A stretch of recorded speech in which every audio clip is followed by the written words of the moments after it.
Get ready for the next iteration of you on your path to becoming wealthy. On this show, you'll get the insider's view on wealth creation, the class none of us got taught in school, with my co-host, daughter, and beginning investor, Sophia Bosch. And now, let's get started. Welcome to the Becoming Wealthy podcast. I am your host, Michelle, and I have my co-host here, my daughter, Sophia. And we would like to welcome you to episode number 1. Why Becoming Wealthy? Why the name for this podcast? Well, every single one of us is on a journey of becoming, of either reinvention, of rebirth, or of starting to become really, truly wealthy. And when I mean wealth, I'm not just talking about money wealth or financial assets. I'm also talking about experiential assets. I'm talking about also, what I like to say, the main thing assets, which has to do with family, with faith, with values, with experiences, with skills, with capabilities, with your beliefs, yeah? Those are all things that are also part of what wealthy is all about, and being wealthy is all about, that sometimes we forget and we kind of neglect and almost, treat them as side dishes instead of them being the centerpiece, our main dish in our life, yeah? So, Sophia, I wanted to ask you, what does becoming mean to you? Well, becoming means growth for me, ever evolving and just continuous growth into becoming the person that I want to be in the future, which you're helping me to do with this podcast. With this podcast, it's also going to help me spend more time with you. Love you. Yay! And to work on my communication skills. Yeah. And on-camera presence, of course. It also looks good on college applications. Absolutely. But that's the least of my worries right now. But becoming means ever growing. Ever growing, yeah. And that's exactly what becoming means for me as well. If I look at my life, I'm now in my mid-40s. Most of my life, it's been spent on a constant journey of growth, of being a lifelong learner, of really evolving. There's been an evolution, right.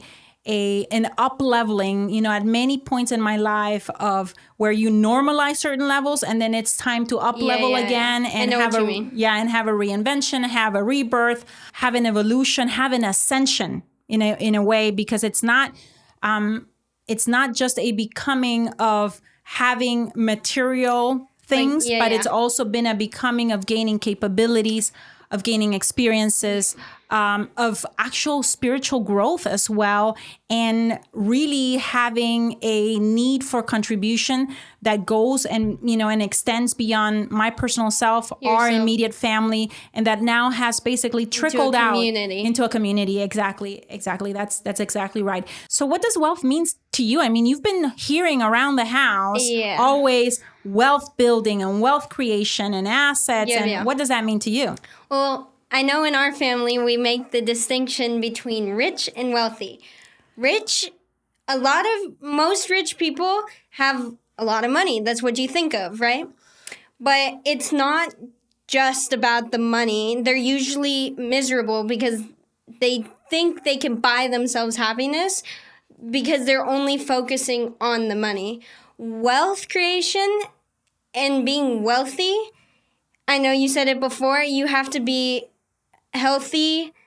Your family comes before anything. Yeah. Faith and, money goes along with that, but it's a component. It's not one of the main pillars. Yeah. My opinion. Absolutely. Yeah. And we should all strive to be wealthy because that also brings happiness and joy into your life. Absolutely. There's wealth is also about having a wealth of relationships, and also standing for certain values, having certain convictions, that you stand, and sometimes you have to even stand alone, firm in your convictions. And that is also part of being wealthy in my mind, and part of the things that I would like to, pass on to you.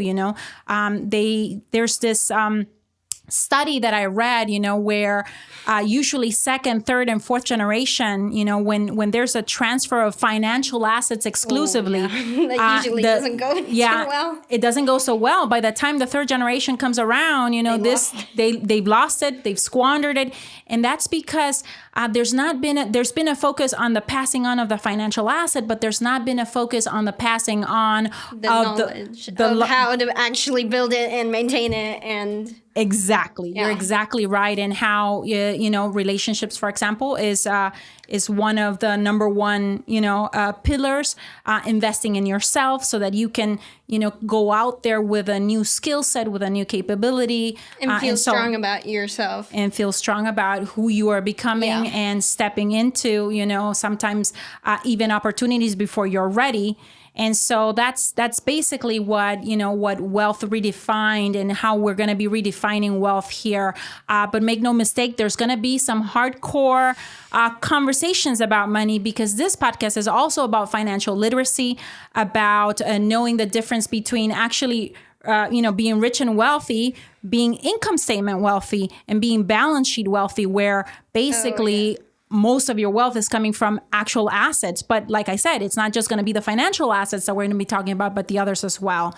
So super excited. We're going to have guests coming in. We're actually going to be tapping into this, which I'm super excited, Sophia, because we're going to be tapping into a long tradition of wisdom, of women being the keepers of wisdom, and us passing that wisdom to the next generation or to the next woman to help them, to help lift them up, rise, and help them in their own evolution of becoming, So I'm super excited. Have that second and third generation just absolutely destroyed. Yeah, absolutely. But exactly. So we're going to be tapping into amazing women that are on their own journeys of becoming wealthy, that have, that are trailblazers, thought leaders in their industry, entrepreneurs, investors, just business builders, amazing women. So I can't wait for you to basically,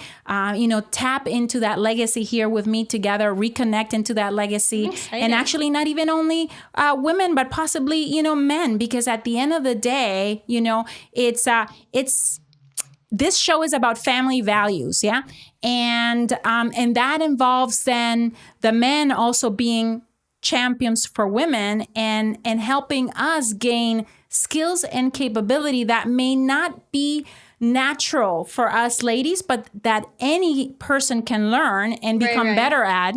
We're building a community within. Yeah, exactly. And so we're going to be building a community. Of course, probably, a lot of the people that are going to be our audience that is going to be listening to us is going to be women. And it's going to be maybe, young women like yourself. But this podcast is really for everyone. It's really for women of all ages that may sometimes feel a little, I would say, hesitant, or might feel like whenever they meet with a financial advisor or whenever they're about to make a financial decision, they don't feel confident. They feel a little scared. They feel a little bit dumb when talking about money. And so we're going to, I would say, demystify, debunk a lot of myths, dispel. Because I know that I have no clue. And that's why I'm learning, and that's why I'm excited. But yeah, exactly. So we're going to be dispelling a lot of and bringing down a lot of barriers that have traditionally kept women from not just making money, but have money be working for them. Yeah, and start the creation of wealth based on assets, not just on a corporate job or a business where they might be exchanging, hours for dollars. My background, as you know, is in real estate. So I'm a big proponent of real estate investing, specifically in cash flowing assets. So you guys are going to be learning a lot about that as I'm passing on this wisdom to Sophia. And pretty much all three asset classes, land, residential, and multifamily, and even some commercial, because in all of those we have quite a bit of experience. Right. And I'm excited to share that with you and with our listeners. Okay, so now we've established what becoming wealthy means to us, and the purpose of the show, which is us basically, we both have a vision, and I have a vision for Sophia and for all the women that are going to be tapping into, and everyone that's going to be tapping into this podcast, of basically having and creating and paving the wave for a new generation of savvy and independent, new generation of women that goes out there and is not scared of making financial decisions. Yeah. That when they have an opportunity to make a financial decision, say with a partner, they don't go into that conversation asking for permission and abdicating power. Yeah, but ask for opinion, because you respect their opinion, but you're just looking for a point of view. Exactly. You're asking. Yeah, exactly right. You're basically, as a family, you're seeking perspective from your life partner, but not necessarily permission. We need to step away from that. It's time for women, and I want you to be in that category of women that is basically respectful and takes in consideration, the viewpoint of your partner in the future, which you don't have right now. Please, let's not have one for a long time. But basically goes from wanting perspective versus permission. Okay, so now let's talk about Sophia. Let's talk about, why did you agree? Well, I know you wanted to spend time with me. I know you wanted to be on your journey of becoming, but what do you think was the trigger, that catalyst, that when I presented this opportunity, you said, yeah, I'm taking it. What happened earlier this year? Well, first of all, the chance to learn all these things from an early age so I could be ahead of the game made me really want to do this. I always like being a couple steps ahead of some people. That might sound selfish, but I'm just trying to set myself up for success. Basically separate yourself from the pack. And that's something that you're going to notice that, all leaders do, whether they're male or female, is you separate yourself from the pack. You're a few steps ahead. And sometimes because you're a few steps ahead, you have the opportunity to give back. Right. And help those that are a little bit behind by sharing what your experiences have been, so that they can get ahead of. So I can understand, but it's also okay to be just driven and ambitious. Yeah. So let's be clear. Yeah, it's okay to just be driven and ambitious. So you want what you want, which is, I think, the true very first characteristic of being an entrepreneur. Of having that entrepreneurial spirit, of wanting something different, of knowing that you could bring a solution to the marketplace that is better than anyone else's, because you have gone those few steps ahead than anyone else. Us chatting, we could have done this in private. Well, why not help everyone else in the process? That's absolutely. Like a no-brainer for me. Why not? Now, you had a first no in your life. Now I don't want to say a first no, because there's been plenty of no's, at least that come from me at home. Yeah. But you had a no in your academic life earlier this year, and I think that kind of precipitated a lot of your wanting to, outside of school, outside of traditional education, start looking into your journey of becoming. Yeah. So tell me what happened. So this past year, I wanted to get into business. I've always heard it around the house. You guys talking about how to build your assets. I'm like, I want to know about that. That's going to keep myself afloat and bring me the life that I want. In the future, right? So I'm like, I should probably start learning this, right? Yeah. But I wanted to take an economics class in school, which is technically for juniors and seniors, but I'm going into sophomore year. But usually they have space. Mm-hmm. But in this case, the 1 year that I try, they are like, oh no, we don't have space for you. I'm like, And you had actually a few exchanges there because we were trying to figure out how can we get you on a waiting list. I had to go back and forth trying to push a little bit, see what happens. But I just got my schedule. I did not end up getting the class, unfortunately. But I did, by pushing a little bit, there's another list of classes that you could take online through an online school where my school can right now see what my grades are. I can get the credits for, but it's kind of in school, outside of school. Yeah.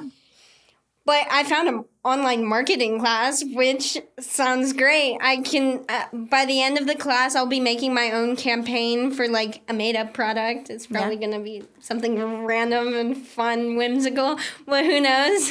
That's wonderful. But, so that's what you're going to be getting then in the traditional education world. But you also decided to do something else. What did you start also earlier, or I would say Q2 of this year? I started a business in land flipping. So instead of flipping houses, but buying them low, selling them high, just doing that with land because it's easier. And we have our first deal, right? Yes. So, woo! And we're going to be talking about Sophia's experience during the last several months of marketing actually to prospective sellers. Yeah. And her experiences talking on the phone. The marketing class is going to work. Yeah, it's going to help. And you're going to have some actual experiential knowledge when you get the theoretical knowledge, from the class. You're actually going to bring some experiential knowledge, which is going to be fantastic to bring those two together and see, where sometimes theory is great, but maybe experiential really complements and really gets you much more of a holistic approach and experience for the future. So also, though, now I'm taking 7 classes, which is unusual for my school.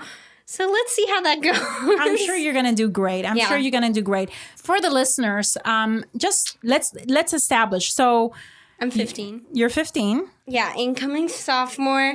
I've been playing the piano since I was like 4 years old. I have not been able to quit because of Papa. But honestly, now I'm starting to love it more because I can actually pick what pieces I want to play. You're starting to basically do it for joy. In the beginning, when we start something new and acquiring a new skill set, we're not so good at it. And so when we're not so good at it, at the beginning, the tendency for most people is to want to give up because we don't sound very well, because it's frustrating. But if we get over that first struggle and we embrace I got it, and you embrace the struggle and you practice, very quickly that turns into 10,000 hours, and 10,000 hours yields mastery. And now you're at a point where you can hear a piece, and sometimes not even with music, you could reproduce. That also, I'm taking an improv class with piano, so I'm taking 2. Which that would have not been possible without the classical training first, being able to read music and so on. But it's kind of frustrating, not gonna lie, because it feels like I'm just banging on the piano again, like I'm 4 years old, But that's basically the next iteration, the next evolution of a new level of a new level especially when you're hearing it at home. And that's exactly right. That's what everyone goes through. You just right now described one of the main reasons why most people and most adults also shy away from learning something new and from stretching themselves and stretching outside of their comfort zone. It's classic. So do not worry about it. Many more of those stretching moments. It's already getting better. So exactly. And you're seeing the payoff of stretching, of getting outside of your comfort zone. It's also helping my classical. Yeah, absolutely. For sports, I like rock climb outside of school. That's just a good challenge, like mentally, because you're 25 feet in the air. Trying to just trusting your own body. And physical, because it is definitely a workout. And mentally, you cannot be really thinking about anything else, I think. No, it's a good distraction. I love it. I would almost not call it a distraction. I would call it an opportunity. Yeah, an opportunity, therapy, or an opportunity for complete integration. Yeah. Because we walk through life, Sophia, completely sometimes disintegrated, where our body is sitting here, but our mind is over there. We're having all these other emotions, that are being created by our mind, and our thoughts being in a million different directions. Right. That actually, that is almost like a meditation, being on the wall. Rock climbing is an opportunity to bring your mental, emotional, and physical focus on one thing. Yeah. So I'm excited for that. Anyway, so I work out just to keep my health up and feel strong. If I feel strong, I am strong. That just goes through my mind. But, I'm starting to be a co-candidate for a organization called LLS, Leukemia and Lymphoma Society. It helps bring awareness to blood cancers. Yeah. So you're becoming a part of their visionary leadership program. Yeah, student visionaries. Yeah. Teaming up with some of my friends to raise some money for them. Wonderful. I love that, Sophia, which brings me then right now into, I want to segue into a little bit about the 4 kinds of assets that becoming wealthy is really about. Yeah. And that is financial assets. What are financial assets? Financial assets are your cash in the bank, right? Your real estate. Mm-hmm. Maybe it's retirement funds. Maybe it's for you, it could be also, your college tuition fund. Right. And for most people also, it's businesses. Your business is a financial asset. It's something that you can sell, that you can build, grow, scale, and then sell it. And it's an asset as well. So those are what I would call financial assets, within wealth. That's the very first category. The second category, just to go, deep into that, it's experiential. I'm talking about the good, the bad, the ugly, the sacrifices, the challenges, the triumphs, the accomplishments, the achievements, the things where you actually succeeded against all odds. And then the third pillar, which I like to call the main thing pillar, just keeping the main thing. The main thing is that these 2 types of assets that I just spoke about, the financial and the experiential assets, those should be there to enrich the main thing assets. And what are the main things? Number 1 is your health.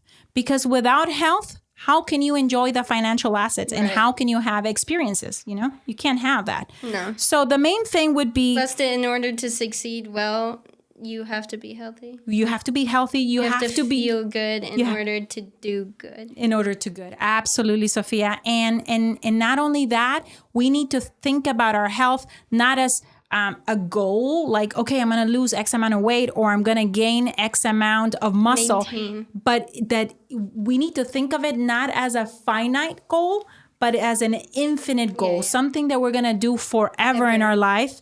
And I'm telling you from experience that I have not been thinking about my health from playing it from an infinite game point of view, but from a finite. Many times, I have gotten on diets, lost the weight, started working out, felt stronger, nice and toned. And once I did that, next vacation came. Then the next vacation came. I ate everything. I did not work out, and Which now is perfectly fine. Yeah, exactly. But it's okay to indulge, absolutely. But what I'm trying to say is, think about health and our well-being and our happiness as an infinite game, something that we're constantly not just maintaining, but evolving on, which is part of becoming, yeah? Beliefs and faith and family. Those are all part of the main thing category of assets, yeah? So this was my third pillar that I just described. And then the fourth pillar being contribution. How are you going to use the money, time, and energy and skill sets that you have to do good in this world?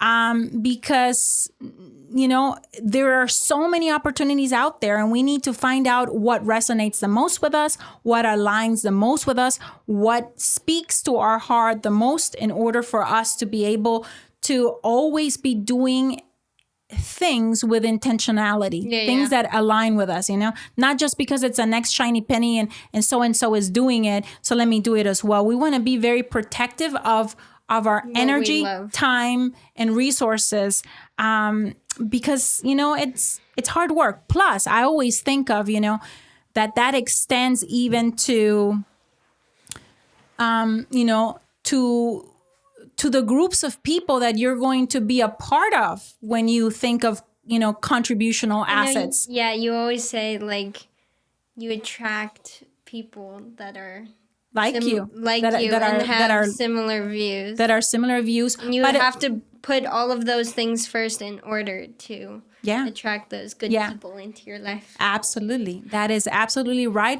And sometimes it's also good to also be in spending time with people that are very different from you, because you get very different perspectives, a much wider and broader understanding, you know, about the world and life. But there's going to be some people that you never jive. But in any case, going back to contribution, what I wanted to say is that we also want to be extremely discerning with what we want to contribute our energy and our resources with, because I always think of like my energy and my frequency as something that I've over the years cultivated to this point.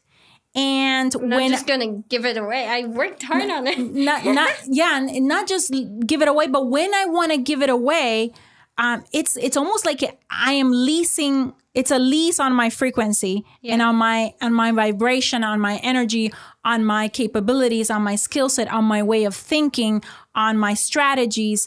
And so I want to make sure that I am giving that to people that are also going to receive what I'm giving, not just and let it fly over there and be open about it, that are going to appreciate basically my contribution. So with that, Sophia, one last thing that I wanted to cover in today's episode, just for, you know, everyone that is going to be coming on this becoming journey with us, is let's talk a little bit about what money means to you, and then I'll tell you a little bit about, you know, what money has meant for me. For me, I have grown up quite privileged. I feel like that has given me great education, experiences like traveling the world, which I'm very grateful for and I love doing. And I hope you continue to bring me on trips with you after college. I would hope so. I'm hoping that is what what will happen. But I'm coming. You know it. But I'm also thinking that once you meet other people and other friends in college, that perhaps, you know, you're not gonna want to spend time with mom and dad. But it's music to my ears to hear that you want to. So what else does money? So basically, it's meant options for you. It's meant experiences, amazing experiences. Yeah. That's awesome.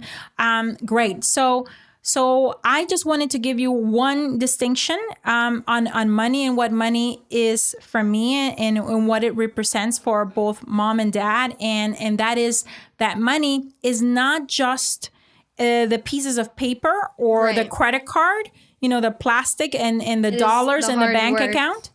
That comes along with exactly. Inside, I fully agree. Inside of that money, we have basically the energy of the hard work, the sacrifices, the lessons, the struggle, the accomplishments, the triumphs. All of that is inside of the energy of money. And money is neither negative or positive. Basically, for me, I see money because there's a lot of people that think that money is the root of all evil. And I think anyone that engages in money making is kind of frowned upon. So there's this misconception that if you have too much of it, that either you become bad. And I don't believe in that. What I do believe is that money amplifies who you truly are to begin with. Right. And I think of it as electricity. Neither positive, neither negative. It's just there. It's a current, it's an energy that flows that you don't want to necessarily, you want to protect and respect and save, but also you want to be recirculating, recirculating your wealth in causes that matter. That's why I was a big supporter of you joining that charity organization. And I also know that, like I said, money amplifies who you truly are. So if you're a good person, it's going to only amplify the goodness that you can bring to others. Mm-hmm. And sometimes if you're a jerk. It makes you, I have to say, sadly, a bigger jerk. But in any case, that's really what money means to me, which in essence, at the end of the day, then money represents the best of me and Dad and our hard work of many years. And when I'm exchanging it for maybe a product or a service, and I'm expecting the best of that person. And when somebody is buying something from me, I am giving the best of myself as well. All my experiences, all my skill set, everything that I can do to help anyone, collapse time to get to a result. Means that I am giving the best of you. There's always this exchange of the best of me for the best of you. But you also expect that in return. Exactly. But then there's sometimes I feel like where you could give the best of yourself and not expect anything in return. And that is beautiful too. Yeah. That is beautiful too. And that, Sophia, gets to one of our core values, which is to be transformational. And what that means is, when you give in order to expect something else, you're being transactional. You give me this, I give you that. Yeah. But sometimes we give out of just the joy and the higher calling or higher purpose of giving. And we want to be transformational in people, not just without any expectation. Usually the best things come to you when you do that. When you do that. Absolutely. You're wise beyond your years already. I saw that when we went to the mastermind in Florida. Yeah, absolutely. Because everyone was just giving without anything in return, which allowed everyone to connect. Exactly. On a deeper level. On a deeper level. Absolutely. So that was a lesson from me to you on money, so that we can protect it. Think of it as, something sacred, because it's the best of me and Dad. And also save it, multiply it, make more of it.